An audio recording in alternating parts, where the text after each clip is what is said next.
Olá, pessoas! Sejam bem-vindos a mais uma aula de filosofia. Aqui quem fala é o Samuel, instrutor de filosofia do CPV da UEL. E bom, pessoal, a aula de hoje é sobre um dos filósofos mais famosos da história, Friedrich Nietzsche. Tenho certeza que você já ouviu falar desse nome. Só antes da gente começar a aula propriamente dita, deixo aqui aqueles recados básicos. Acessem o Instagram, @quenadasei, e o canal do YouTube Não Sou Filósofo para acessarem outros materiais e também para tirarem suas dúvidas. Sintam-se à vontade. Tendo dito isso, bora para a aula! Bom, pessoal, Friedrich Nietzsche nasceu em 1840 e faleceu em 1900. O fator de ser um dos filósofos mais importantes da história, né, muito famoso, muito citado na cultura pop, é importante para a aula de hoje porque dá um significado a mais a ela. Além de buscar entender o pensamento de Friedrich Nietzsche, a aula de hoje vai servir para a gente quebrar um pouco do preconceito que a gente acaba tendo, mesmo sem ter visto algo profundo sobre ele. Esse preconceito vem do que a gente escuta sobre Nietzsche e a gente já assume que é verdade. E hoje a gente vai entender um pouquinho melhor o que ele realmente pensava. Nietzsche nasceu na Prússia, numa família religiosa. Seu pai era pastor e sua família também era bastante religiosa. Aos 24 anos, tornou-se professor na Universidade de Basel, e o seu pensamento anuncia o fim de uma longa história da filosofia sistemática. Portanto, dizer que Nietzsche tinha um pensamento crítico e que a filosofia de Nietzsche era uma filosofia crítica chega a ser um eufemismo, porque a filosofia de Nietzsche ela não é apenas crítica, ela realmente rompe com todo o pensamento filosófico anterior. Nietzsche ele não está contestando a escola filosófica ou os filósofos que o antecederam diretamente. Não, Nietzsche vai criticar e vai romper com todo o pensamento filosófico existente até então. Ele vai realmente criticar não só o homem, não só a filosofia e a racionalidade, não só a Deus, não só a ética e a moral. Ele vai criticar todos esses fatores ao mesmo tempo. Tudo numa teoria extremamente, então, crítica, afirmando que crítico é então eufemismo para Nietzsche, porque Nietzsche realmente ele é disruptivo nesse ponto. E é por isso que a gente já começa a entender, então, um pouco da personalidade de Friedrich Nietzsche. É por isso que ele é tão polêmico quando a gente escuta o nome de Nietzsche. É porque ele realmente ele causa um efeito em todas essas estruturas. Ele rompeu até mesmo com a forma pela qual as tradicionais perguntas filosóficas eram feitas. E nesse ponto denunciou que todos os valores tidos como racionais, universais e corretos, não passam de um preconceito, melhor dizendo, criado por racionalidade corrompida. Ou seja, ele então, né, como eu disse, critica todos esses valores da moral, do bom, do belo, da racionalidade, critica a filosofia, critica as religiões, critica o indivíduo. Tudo isso baseado numa ideia de racionalidade corrompida. E é isso que a gente vai entender melhor. Porque Nietzsche, então, ele vai criticar toda a filosofia que o antecedeu. O que Nietzsche vê de tão errado a esse respeito para ter uma visão filosófica tão disruptiva, tão diferente daqueles que o antecederam, né? Então, vamos observar da onde vem isso. Apolo e Dionísio. Como eu disse, como Nietzsche ele estabelece essa teoria crítica e critica a filosofia como um todo, ele não poderia começar diferente. Na obra A Origem da Tragédia e o Nascimento da Filosofia na Época Trágica, Nietzsche volta à Grécia Antiga, bem no momento onde a filosofia ocidental surge, né? Vocês vão lembrar das nossas primeiras aulas, a ideia da explicação mítica passando para a explicação filosófica, então o surgimento da filosofia. E Nietzsche vai criticar esse movimento que acontece na Grécia, o surgimento dessa filosofia. Por quê? Porque Nietzsche vai afirmar que a razão, a filosofia, não é guardadora da verdade, e por isso a pretensão filosófica de encontrar o absoluto deve ser revista. Para Nietzsche, então, essa ideia de razão que surge com a filosofia, ao deixar a mitologia de lado, ela não guarda a verdade, assim como os filósofos pensavam, né? Como Sócrates, como Platão, né? Buscando na razão encontrar elementos da verdade, aqueles que nos dê segurança, o conhecimento objetivo. E Nietzsche vai ver esse movimento e vai dizer: que não é bem assim, que não existe verdade guardada nessa razão da filosofia. Por quê? Por que Nietzsche diz isso? Pois para ele, parte imprescindível para o pensamento e para a vida humana perdeu-se na passagem da visão mitológica do mundo para a visão filosófico-científica. Ou seja, para Nietzsche, essa razão que a filosofia traz, deixando de lado o mítico, ela não é completa. Ela deixa de lado algo imprescindível, uma parte fundamental do pensamento e da vida humana, e por isso ela não pode nos trazer nenhuma verdade, nenhum conceito absoluto. E é isso que Nietzsche então vai criticar, e é isso que Nietzsche então vai chamar de razão corrompida. Mas quais são essas partes, né? Já que uma parte é deixada de lado nesse momento, o que consiste nisso? Bom, essas partes são o espírito apolíneo e o espírito dionisíaco, e esses termos surgem mesmo da mitologia grega, de Deus Apolo, o Deus Sol, né, que vocês devem recordar aí da mitologia grega, muito difundida na nossa cultura, e do deus Dionísio, o deus do vinho, o deus das festas, da música e dos excessos, por que não dizer? O espírito apolíneo, ele simboliza o austero deus da razão, da ordem, da medida e do equilíbrio. É a postura filosófico-científica. Então, esse espírito apolíneo é aquele espírito que vai orientar a filosofia desses gregos, né? Como Sócrates, como Aristóteles, como Platão, e que vai surgir, que vão levar vários e vários descendentes filosóficos depois. E é a filosofia que se sustenta na ideia de razão, na ideia, né, como o próprio Aristóteles trouxe, de medida e equilíbrio, na ideia, né, metafísica de Platão de um mundo do perfeito, né, onde se encontra a razão e a ordem, e todos esses elementos que constituem o espírito apolíneo. Porém, Nietzsche vai ressaltar que o espírito apolíneo ele não representa a totalidade da vida, e o espírito dionisíaco também é parte fundamental. Deus Dionísio, né, o deus do vinho, da música, das festas, simboliza então o espírito dionisíaco, o aspecto não filosófico e racional da vida humana. Representa a força vital, a alegria, o excesso dos homens. E para Nietzsche é fundamental o espírito dionisíaco, porque Nietzsche vai então ter um aspecto da vida em sua plenitude, a vida de maneira completa.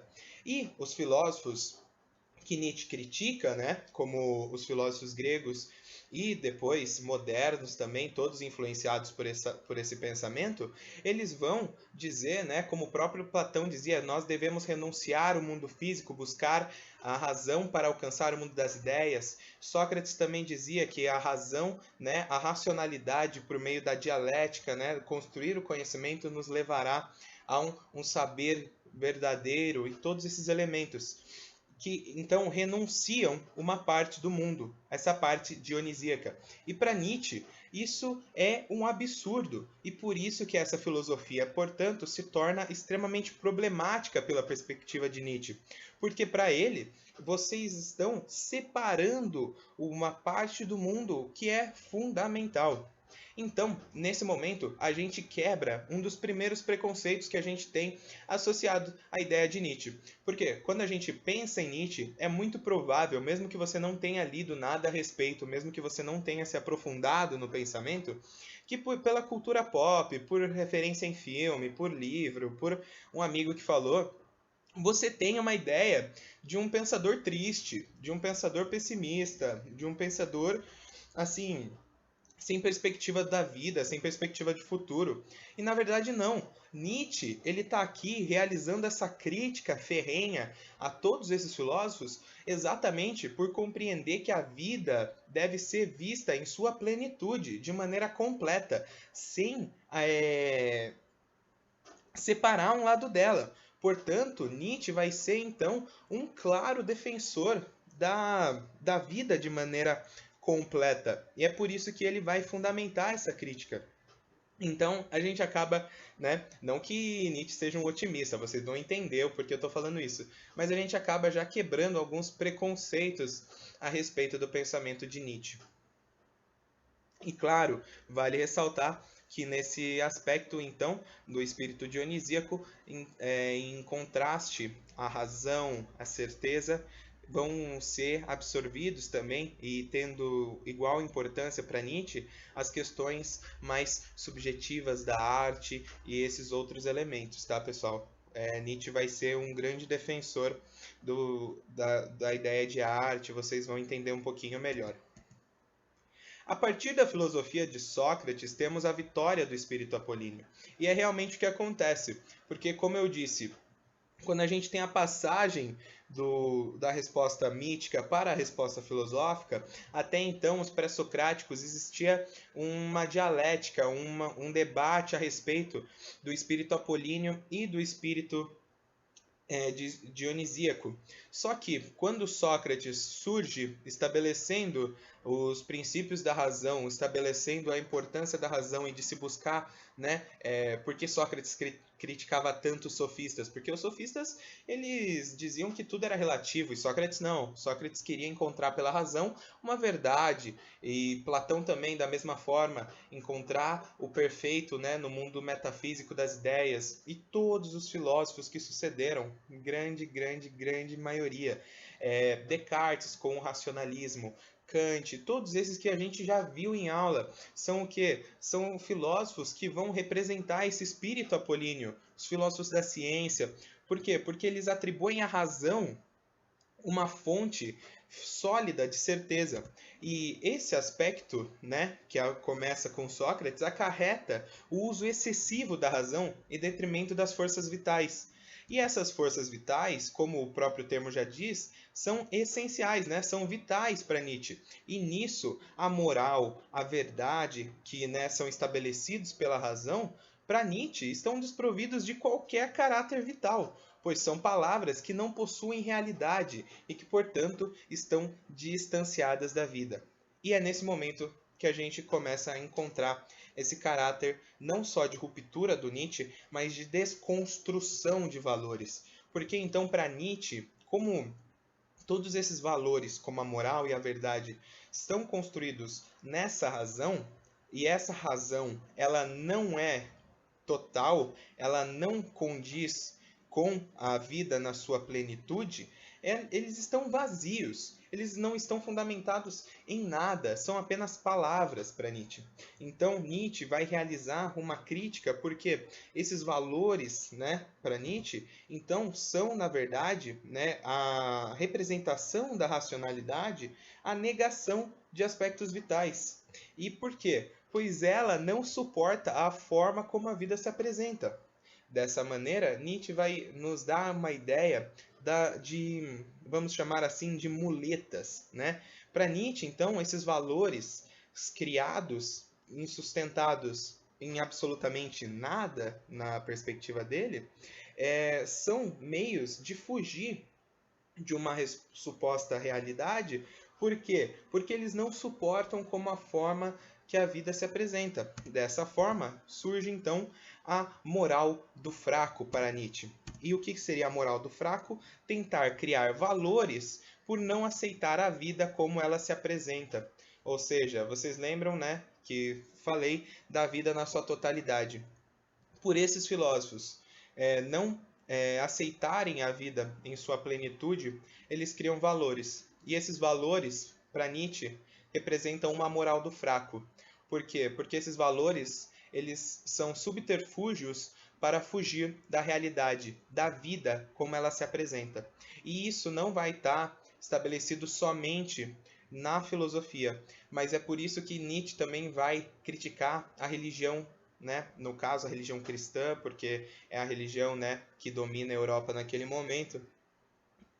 Mas se expande também a todo conceito metafísico. Então, qualquer religião que tenha uma ideia de paraíso, de Deus, acaba sendo abarcado nessa crítica de Nietzsche. Por quê? Porque para Nietzsche, esses pensamentos, esses valores, essas ideias são subterfúgios, são muletas, são atalhos para fugir da vida como ela se apresenta. Ou seja, a ideia de paraíso, né, que a gente tem na religião cristã, por exemplo, para Nietzsche é um atalho, é um subterfúgio para você fugir da sua vida aqui, porque você acredita que vai viver uma vida melhor, uma vida perfeita num suposto paraíso. Da mesma forma, ele critica Platão, né? Quando Platão então vai estabelecer o mundo das ideias. Porque para Nietzsche, todas essas criações são tentativas de fugir da vida como ela se apresenta, estabelecendo então a moral do fraco. Em contrapartida, a moral dos fortes e sadios é aqueles que aceitam a vida em toda a sua brutalidade, sem criar conceitos que a neguem. Então, para Nietzsche, em contrapartida da moral dos fracos, aqueles que veem a vida em sua plenitude com o seu lado apolíneo e com o seu lado dionisíaco e aceitam a vida sem muletas, sem subterfúgios, né, sem atalhos, e estão dispostos à sua brutalidade, à sua inconsequência, são esses que são os fortes, são esses que não estão presos aos conceitos, são esses que não negam a vida. Essa é uma ideia essencial, porque para Nietzsche, quando você utiliza desses valores, você está negando a vida. Então, quando você não se prende, você se torna alguém que abraça a vida como ela é. E dessa forma, né, com a destruição desses valores, com realmente a ruptura que Nietzsche apresenta, que a gente vai encontrar o niilismo. E o niilismo, segundo Nietzsche, se distingue em formas diferentes. Nós temos o niilismo incompleto, que consiste no qual os antigos valores são destruídos, mas os novos que os substituem vão ocupar o mesmo lugar dos precedentes, ou seja, conservam um caráter suprassensível, ideal. Portanto, não desaparece de toda a distinção entre mundo verdadeiro e mundo aparente. No niilismo incompleto, continua atuante uma fé. Para derrubar o mundo dos valores, ainda é preciso crer em algo, em um ideal. Tem-se ainda uma necessidade de verdade. E o que essa ideia de niilismo incompleto nos traz? É muito característico a ideia daquele que entende o pensamento de Nietzsche, entende a crítica de Nietzsche de abraçar a vida e realmente romper com esses valores que para Nietzsche são vazios. Nietzsche então vai ser conhecido como filósofo do martelo por realmente estar ali destruindo esses pensamentos tão estabelecidos. O niilista incompleto é aquele que compreende isso, rompe com alguns valores, portanto, alguém muito religioso que entende esses pensamentos, rompe com a sua religião, mas ao invés de romper com todos os valores e encarar o abismo da vida, ele vai fazer o quê? Ele vai estabelecer novos valores. Ou seja, é aquele que substitui, por exemplo, a religião pela ciência e coloca a ciência num novo lugar de fé. Então, ele está rompendo com alguns valores, realmente, ele destrói valores antigos, algo característico de um niilista, só que ele é incompleto. Por quê? Porque ao invés de destruir esses valores e encarar o abismo, na verdade ele vai lá e substitui essa fé. Então é o quê? A famosa fé na ciência daí, é aquele ideal novo que surge e substitui um ideal antigo. Esse vai ser o niilista incompleto. Porém, não só de niilista completo vive a teoria de Nietzsche, temos também o niilismo completo. E o niilismo completo é qual? É aquele com os antigos valores também é destruído o lugar que eles ocupavam, ou seja, o mundo verdadeiro, ideal, suprassensível. Dessa forma, o niilismo completo ele pode ser de duas maneiras. passivo, com o pessimismo e o budismo, que são o sinal de um declínio e retrocesso do poder do espírito, incapaz de atingir os fins até agora perseguidos. E esse é o niilismo muito popular, é o niilismo mais conhecido, que é a ideia do quê? Ele é completo porque ele destrói esses valores e destrói também o lugar que eles ocupavam, impedindo que esses valores sejam substituídos, como acontece no incompleto. Só que ele é passivo. Ele vê a inexistência dos valores, ele encara o abismo, só que ele não realiza. Por quê? Porque não tem mais sentido. Então, é aquela introspecção, é um declínio, um retrocesso do poder do espírito, porque ele se vê incapaz de atingir os fins até agora perseguidos, porque esses fins perseguidos são vazios. E isso que vai trazer aquela ideia popular do niilismo de não vale a pena, nada faz sentido, tudo uma mentira, então para mim acabou.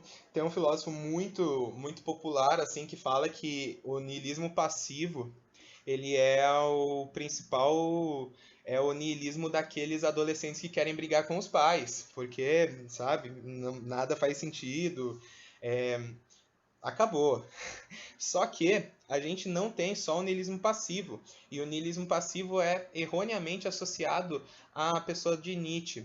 Não erroneamente como Nietzsche não tivesse pensado nisso, não, Nietzsche pensou, mas Nietzsche vai trazer uma forma ainda mais radical do niilismo, que é o que ele almejava, que é o niilismo completo e ativo, ou seja, um sinal do maior poder do espírito, que se efetiva na promoção e na aceleração do processo de destruição.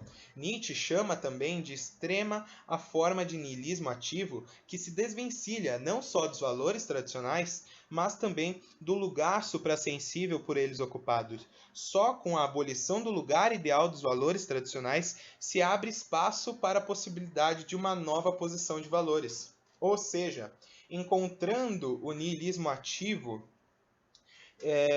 Nietzsche vai ver aquela pessoa que, ao destruir, né, e é legal utilizar esse termo porque, né, como eu falei, Nietzsche, o filósofo do martelo, é uma imagem muito popular e é ele realmente quebrando todos esses valores. Então, o niilista ativo é aquele que vai destruir esses valores, vai destruir o local desses valores, o que vai impedir que eles sejam substituídos, mas não somente, porque destruindo todos esses elementos, o niilista ativo vai ter a possibilidade de uma nova posição de valores. E essa nova posição de valores vai transformar esse niilista ativo no Übermensch. É um termo em alemão e com certeza eu falei super errado, mas a gente vai utilizar o super-homem, o além do homem. E o que seria então o super-homem, o além do homem? O super-homem, o além do homem, é aquele que o niilista ativo visa alcançar.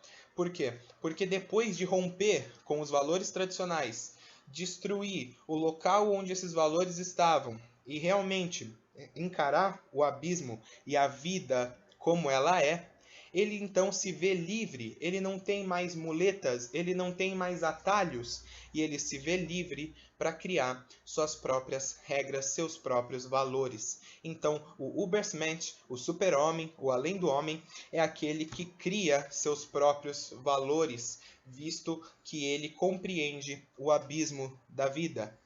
O homem é algo a ser superado. Essa é uma frase de Nietzsche muito famosa e é o que vai então sintetizar todo esse aspecto de pensamento. E é legal também dessa frase porque representa nesse período histórico uma perspectiva de Nietzsche do darwinismo. Por quê? Porque Nietzsche acreditava que o Übermensch, o além do homem, era a próxima etapa da evolução humana. Para Nietzsche, é uma questão de realmente superar esses valores. Então, é uma perspectiva muito interessante. O homem sendo algo a ser superado. O homem podendo construir o seu próprio valor, né? É por isso que, então, Nietzsche vai estabelecer o Übermensch. Bom, pessoal, entendendo, então, o niilismo que Nietzsche nos apresenta e essa destruição de valores, a gente vai então chegar ao eterno retorno. E o eterno retorno é um pensamento de Nietzsche, porque Nietzsche ele não vai nos trazer uma forma de como viver, o que é correto fazer. Com certeza, isso são pensamentos que não condizem com a figura de Nietzsche. Como vocês viram durante toda essa aula, Nietzsche, ele pelo contrário, ele vai questionar todos esses aspectos. Mas Nietzsche vai nos trazer o eterno retorno, que é uma ideia principalmente reflexiva e que ele vai trazer no livro Gaia Ciência. E eu vou ler esse trechinho para vocês, para a gente compreender melhor essa ideia. E se durante o dia ou a noite um demônio te seguisse, a mais solitária de tuas visões, e te dissesse: é preciso que tu revivas esta vida ainda uma quantidade inumerável de vezes, e nada haverá de novo. Pelo contrário, é preciso que cada dor e cada alegria, cada pensamento e cada suspiro, todo o infinitamente grande e infinitamente pequeno de tua vida, aconteça novamente, tudo na mesma ordem. Não te lançarás à terra rangendo os dentes e amaldiçoando o demônio que assim tivesse falado? Ou então terás vivido um instante prodigioso em que lhe responderás: és um Deus e jamais ouvi coisa mais divina. Vocês conseguiram compreender, pessoal, o que Nietzsche traz nesse pensamento? O que Nietzsche traz nesse pensamento é a ideia do quê? A ideia de abraçar realmente a vida como ela é. Por quê? Porque quando você vai pensar na proposta que o suposto demônio realiza, é o quê? É viver cada dor e cada alegria, cada pensamento e cada suspiro, o infinitamente grande e o infinitamente pequeno. Ou seja, é a ideia que Nietzsche vai defender desde o começo e que por isso ele critica todos os outros filósofos da vida em sua plenitude, na vida da sua maneira completa como é, em todos os seus elementos. E nesse momento ele vai trazer um pensamento de sua vida sendo repetida e repetida e repetida. Você, ao ouvir essa proposta, responderia como, né? Amaldiçoando esse demônio, falando: está louco, isso é horrível, eu não quero isso, ou meu Deus, você deve ser um deus, porque isso é o maior presente que eu poderia receber. É nesse momento que Nietzsche vai, então, realizar a ideia do eterno retorno. Porque viver o momento como se ele fosse repetir eternamente, abraçar tudo o que acontece na vida como se fosse um destino inevitável e ainda assim desejar que isso acontecesse de novo, é para Nietzsche viver a vida em sua inteireza, é viver a vida de sua maneira completa. Então, para Nietzsche, se você, ao ser questionado pelo demônio, pensasse nessa hipótese e realmente vivesse cada momento como se ele fosse repetir eternamente, abraçando a vida em sua plenitude, em sua completude, tanto a dor quanto a alegria, tanto o pensamento quanto o suspiro, o infinitamente grande e o infinitamente pequeno, e ainda assim se alegrar e desejar que acontecesse, para Nietzsche, você vai estar vivendo a sua vida da maneira mais completa, viverá vida em sua inteireza. E essa é a ideia do eterno retorno que Nietzsche nos traz. Bom, pessoal, agradeço a atenção de vocês. Por hoje é só. Acessem o Instagram, @quenadasei, e o canal do YouTube Não Sou Filósofo para entrar em contato, tirarem dúvidas. E aqui eu só deixo um recado, deixo um pensamento que Nietzsche é um filósofo extremamente complexo, com textos brilhantes, com vários pensamentos e muito questionador. Infelizmente, no nosso tempo de aula não é possível abordar tudo, mas que vocês busquem refletir um pouco, que busquem outras fontes, tirem suas dúvidas e espero que esse momento tenha sido produtivo, assim como foi para mim. Muito obrigado, até a próxima, tchau, tchau!